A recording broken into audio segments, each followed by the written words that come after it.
I'll start with a quick introduction, introduce myself, and then let you know what you can expect for the next 25, 30 minutes. So my name's Anthony Sabella. I am a principal architect for Cisco Systems, the Enterprise Chief Technology Office. We'll start with the why before the what, just some trends that are impacting the security landscape. And we've pulled a large contingent of our customers, about 500 of our customers, and asked, what are the 3 top concerns that you have today? Hence, creating a strategy around it, which we're going to discuss today. We're going to introduce a concept called intent-based networking, which is going to introduce levels of automation at different points in the service lifecycle. And we're going to combine intent-based networking with cybersecurity into an intelligent closed-loop framework that will essentially address use cases in a more efficient way, lowering risk, improving OpEx, reducing complexity. And then lastly, we'll finish with, Cisco's got a very large global infrastructure. We apply this strategy on ourselves. So we've captured some metrics during the transformation cycle, which I'll share just so you can determine how effective the strategy was. Okay, some trends that are impacting the security landscape here. This is like 3 days worth of content on one slide. So after you see this, you'll have all the information you need. You can go home. But ransomware, you're hearing a little bit about social engineering downstairs, crypto mining. There are 2 in particular. The influx of devices from the Internet of Things on the consumer side and the influx in cloud adoption on the provider side are significantly impacting the network design, and how we choose to secure these networks is largely dependent on the underlying network design. So this trend has essentially inspired 3 major strategies. The first strategy on the left, which is called private first, is how networks were architected for the past 2 decades, where you take your application placement options were fairly simple. You take your app, you put it in your private data center. So that's where you build your DMZ to guard the gold, if you will. You terminate your access connections into it, backhaul your internet over the private WAN. We refer to this as private first, because if you have an app, you put it in your private data center first. Then we see customers moving to something we refer to as cloud all-in, where these customers don't want any private data centers. They're coming to us saying, we don't want to own any data centers. We don't want to own any infrastructure.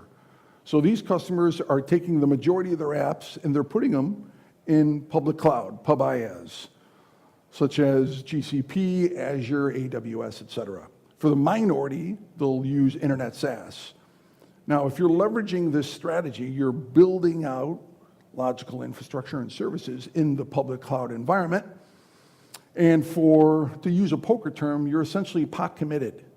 So you're locking yourself into a cloud provider. So in the event you find more aggressive pricing for workloads or services, it's going to be a bit more difficult to take advantage of them because you're building out all of your logical services in a pub cloud provider that you've already chosen. And that brings us to the last strategy here, which we refer to as hybrid. The majority of customers that we're servicing are choosing this particular strategy. So considering that cloud providers and service providers are co-located in carrier-neutral facilities and or colos, we're leveraging our partnership with Equinix to connect into these cloud services much more efficiently. So instead of running internet circuits to Azure or to your SaaS provider, these are cross connects right into the cages. So increased bandwidth, reduced latency, oftentimes with SLAs, which you can't often get. And this model is essentially buying you the flexibility of choice, regardless of where you want to consume your app. And in parallel, we're leveraging this cloud edge as a hub for consumer provider interaction, which we leverage in some pretty neat ways. So if you haven't heard the term before, consumer and provider, I've said it a couple of times, let me just quickly introduce it. Consumer, the user, the endpoint, the sensor, where everything connects. The provider, the application, wherever it lives, private data center, pub cloud, internet SaaS, and they're leveraging this cloud edge to bring those together. So if we look at the 2 topologies side by side for a moment, The one on the left was how we architected networks for the past 2 decades. Data center centric, where you take your app, you put it in your private data center, has been moving largely to this, what you see on the right. The data center is just another application provider off this application provider wheel, if you will, called the cloud edge. So you can have much more efficient traffic patterns, reduce transport, better user experience. So these changes have brought about a pretty large impact. And we polled about 500 of our customers and got responses back from their CISOs. And the summary is under these 3 categories. First, complex. Multi-vendor, most customers have between 20 and maybe 60 different vendors. So this is yielding a situation where they're spending 3 times the amount on ops, 3 times the amount on operating the network as they did on actually procuring the network. That was pretty eye-opening. Inefficient. Most of the changes are being done manual. 80% of the changes are being done manual. Slow, error-prone, leads to vulnerabilities, ultimately leads to breaches. And then lastly, detect and respond. Since the influx of endpoints that are connecting from IoT and traditional endpoints, and the influx in where you can consume an application, private, public, internet SaaS, has essentially increased the attack surface, which in turn has increased the time to detect and respond. So these 3 were the 3 largest concerns from a large contingent of our customers. So we created a strategy to address these 3. And it's a quote by Charles Darwin: "Not the strongest of the species that survives, nor the most intelligent, but the one most responsive to change." So that was the catalyst in the concept for this new strategy, which is called intent-based networking. So intent-based networking is a way to express your intent, take your business intent, translate that into electronic rules, into network policy, and bring a level of automation to it instead of doing changes manually. We're going to be leveraging automation for this. And that's halfway around this cycle, which I'm going to introduce in a moment.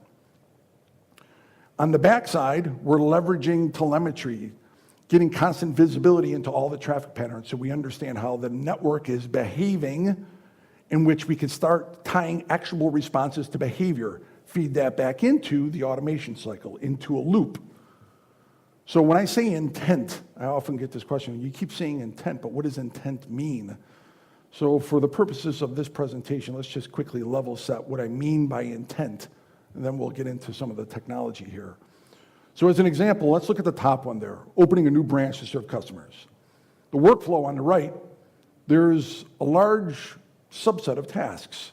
You need to provision this branch network, configure wireless SSIDs, configure secure access for employees, contractors, guests, segmentation services, QoS classes, et cetera, et cetera.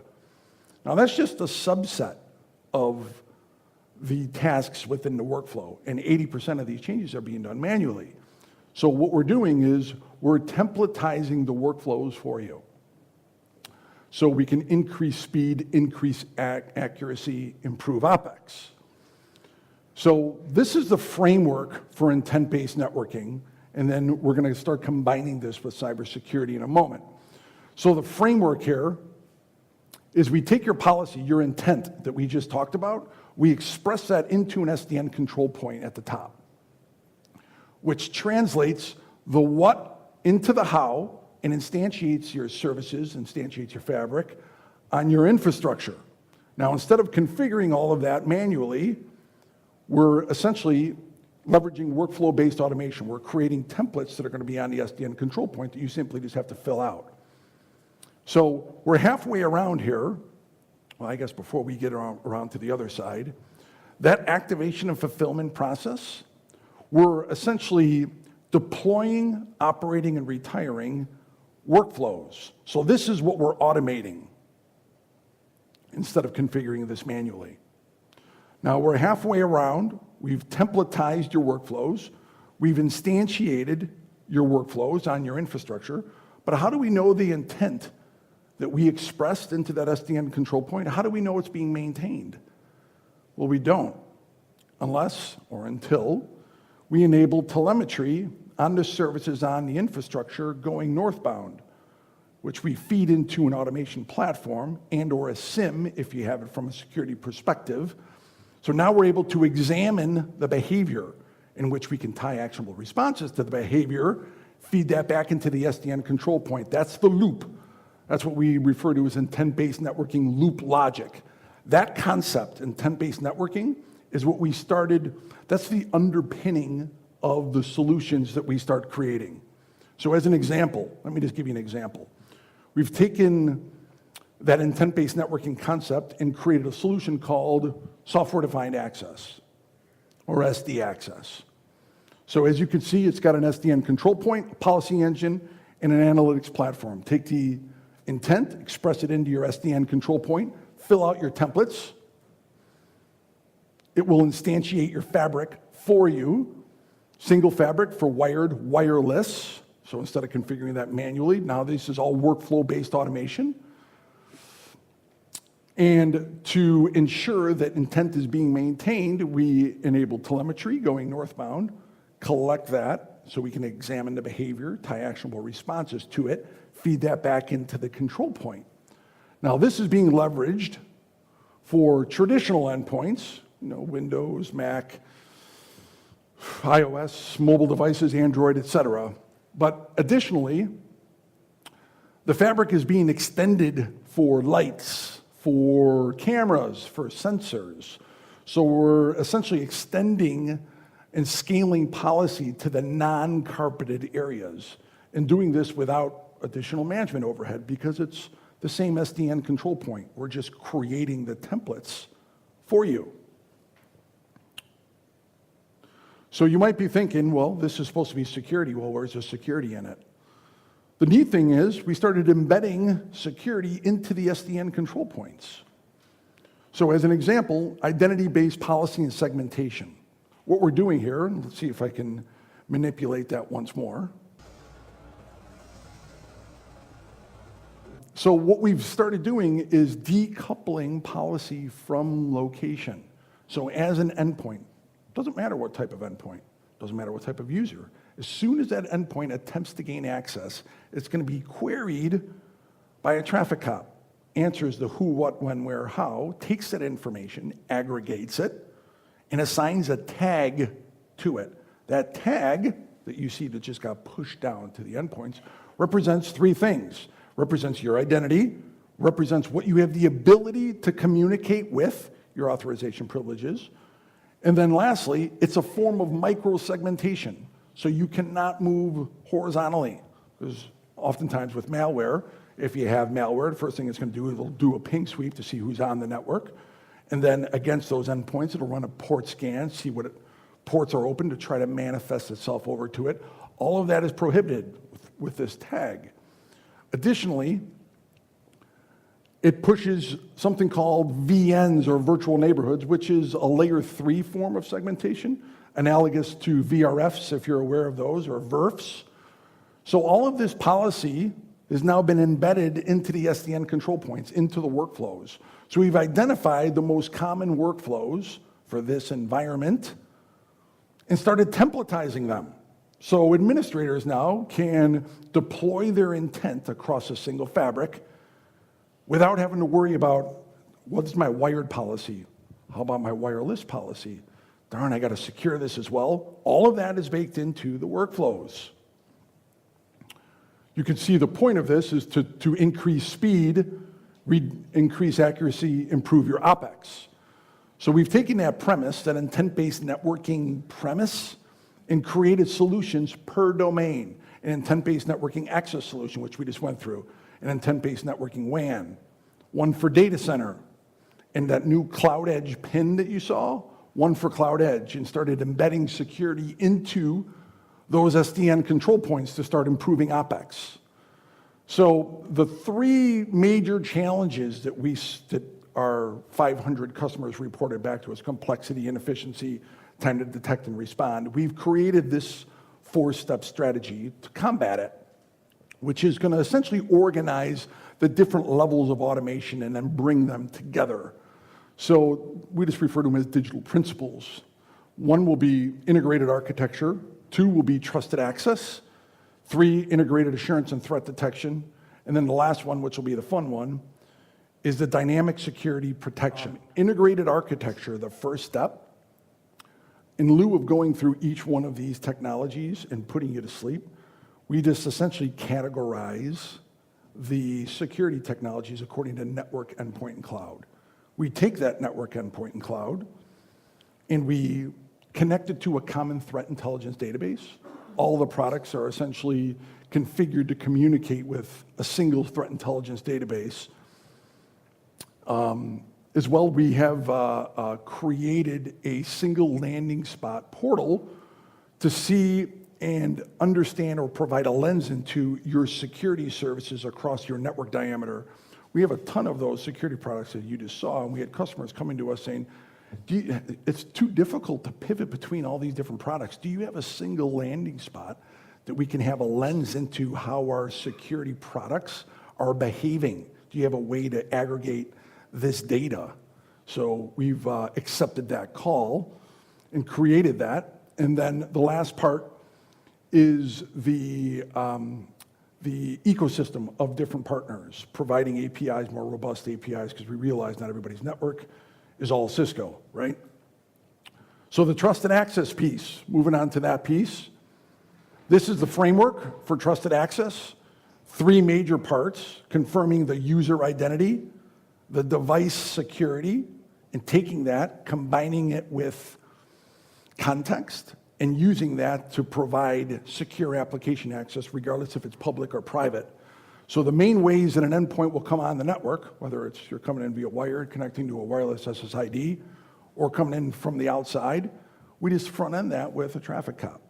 Answers to who, what, when, where, how. Who are you? Where are you coming from? What time of day are you coming in? What is the CVSS score of the endpoint you're using? Is it even secure? Have you registered with an MDM? Because that's one of our policies that you have to do that, as an example.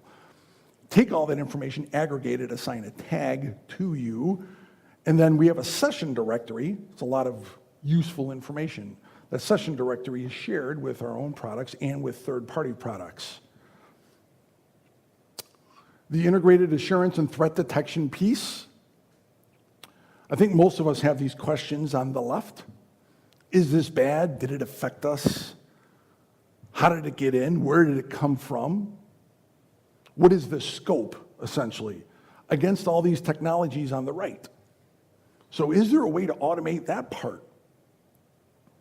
So we've found a way to aggregate and correlate security incidents across those vectors, the network, endpoint, and cloud, with this single landing spot portal, having a landing spot that's got an API into each one of the technologies and can aggregate and correlate that data together. As an example, to give you a visual illustration, all those questions that you just saw,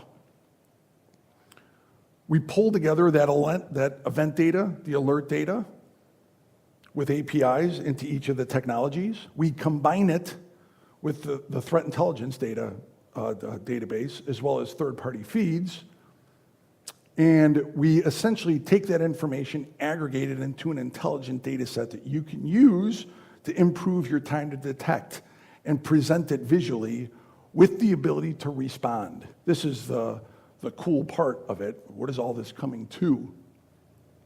Is this part, the dynamic security protection, leveraging these different levels of automation for something.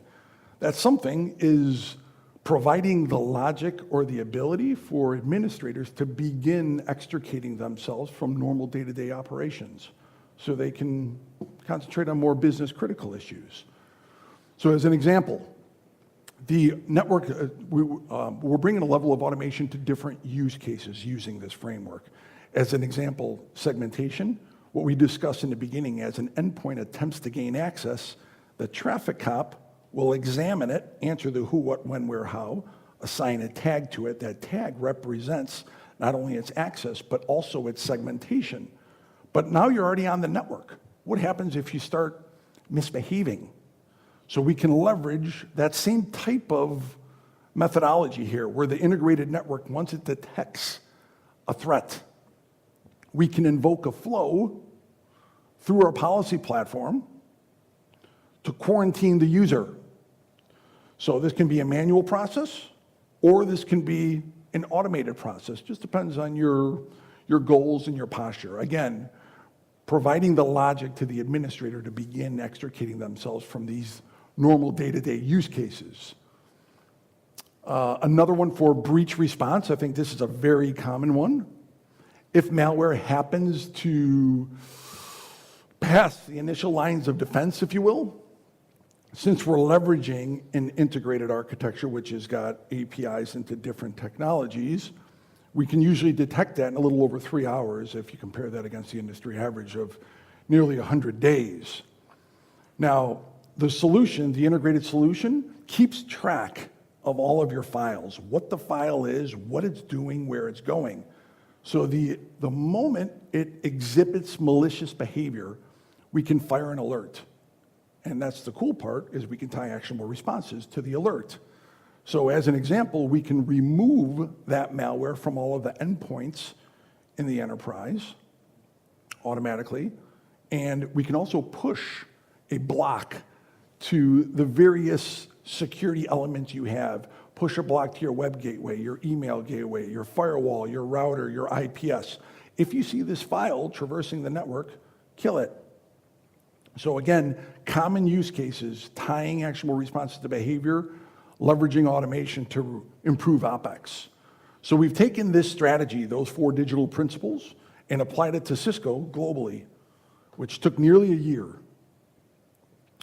And the complexity inefficiency part, we've taken tens of thousands of access control rules and leveraged group-based policy, that tag method, and then automated those rule sets and uncovered and resolved over 50,000 errors across the full network diameter during this transformation cycle.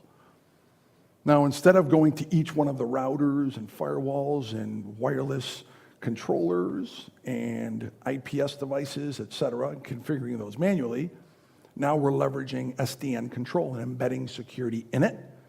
So leveraging that level of automation saved 8,000 man-hours during this transformation cycle. The detect and respond piece, which is the back half of the cycle, ingesting the security telemetry and tying actionable responses to behavior, which we're doing, that allowed us to improve our mean time to detect, mean time to respond tenfold during that transformation cycle. So I know I'm right about the time, I'm getting flashed. So if this strategy or any of the components or technologies sound interesting, feel free to pull me aside, or my email address is in the presentation. Reach out. I'm happy to answer questions.